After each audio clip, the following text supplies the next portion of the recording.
on the trail of a Palestinian saint.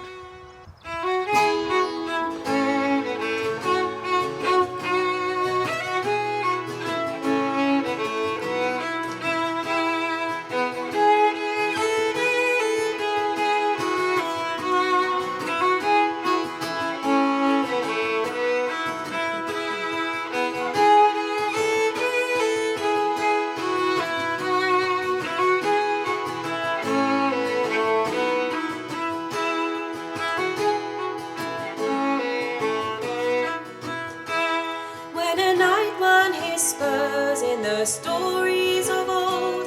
He was gentle and brave, he was gallant and bold, with a shield on his arm and a lance in his hand. For God and for valour he rode through the land, with a shield on his arm and a lance in his hand. For God and for valour he rode through the land.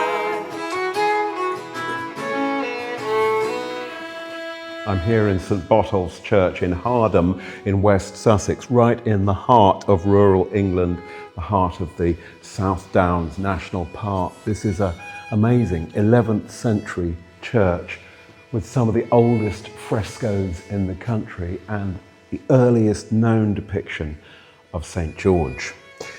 This frieze along the wall, the lower north wall, is known as the Passion of St George. There we have a figure on horseback with a lance attacking something or other. And here we have a depiction of St George in his torture, in his suffering, being lowered into boiling water.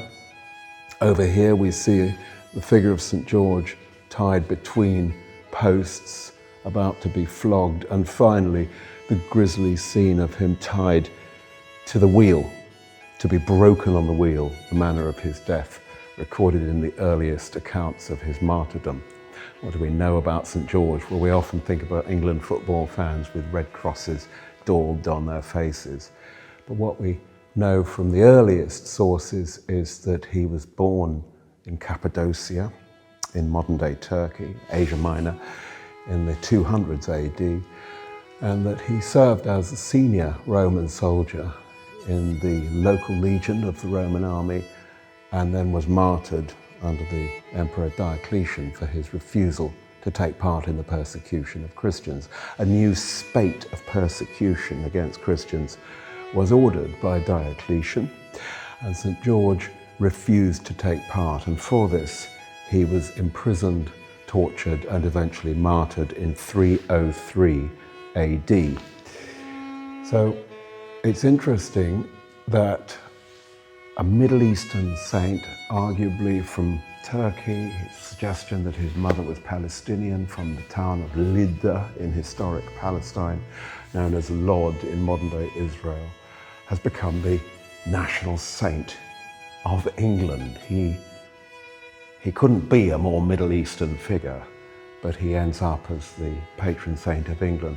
Well, just as Christianity is in fact an Eastern religion, which ends up as the national faith of the United Kingdom, so with our national saint of England, St George. What's it all about? The cult of St George is very interesting and very mysterious in Palestine. William Dalrymple, the historian, writes fascinatingly about visiting Lydda or Lod in Israel and seeing the Church of St George and the mosque next door to it, and observing how St George is a figure of veneration, not just by Christians, but also by Druze, Muslims, and even some Jews. In Arabic, St George is known as Al-Khidr, the green man, a kind of mingling of mystical figure from Quranic folklore with a spirit of nature mingled with St George. Georgos in Greek means farmer, so the farmer, the green man, is a kind of spirit of nature who, like John Barleycorn, is slain and then rises up again, and a figure of multi-faith veneration. What is this scene here? It's been suggested that it may be representing the miraculous apparition of St George the Battle of Antioch in 1098. During the First Crusade, the account from the European Crusaders was that when their battle was on the wane, the figure of St. George appeared fighting on their side against the infidel. But that's nearly 800 years after his martyrdom in 303 AD. And what we know about the early accounts of the figure of St. George is that he was someone who would rather lay down his weapons and suffer imprisonment, torture and death rather than take part in the persecution of a religious minority. He's a figure of multi-faith veneration in the Middle East. And yet between the ancient world and this scene, supposedly the Battle of Antioch in 1098, where he's now fighting on one side against another faith, he seems to have undergone something of a character change. I think if St. George had really appeared at the Battle of Antioch, he probably would have wanted to talk about religious tolerance and non-violence, and how about we don't fight and kill each other over possession of the holy sites? How about we share them? Let's give St. George back to the original tradition.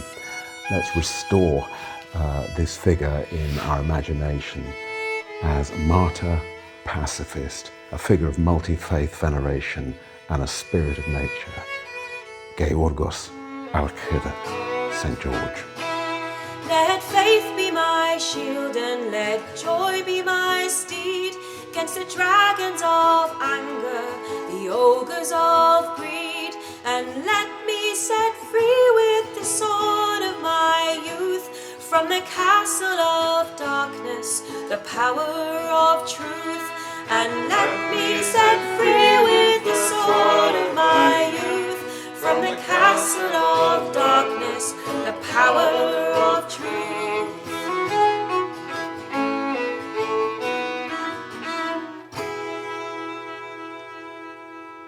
Happy St. George's Day! No charger have I, and no sword by my side, yet still to adventure and battle I ride. Though back into Storyland giants have fled, and the knights are no more and the dragons are dead. Go back into Storyland.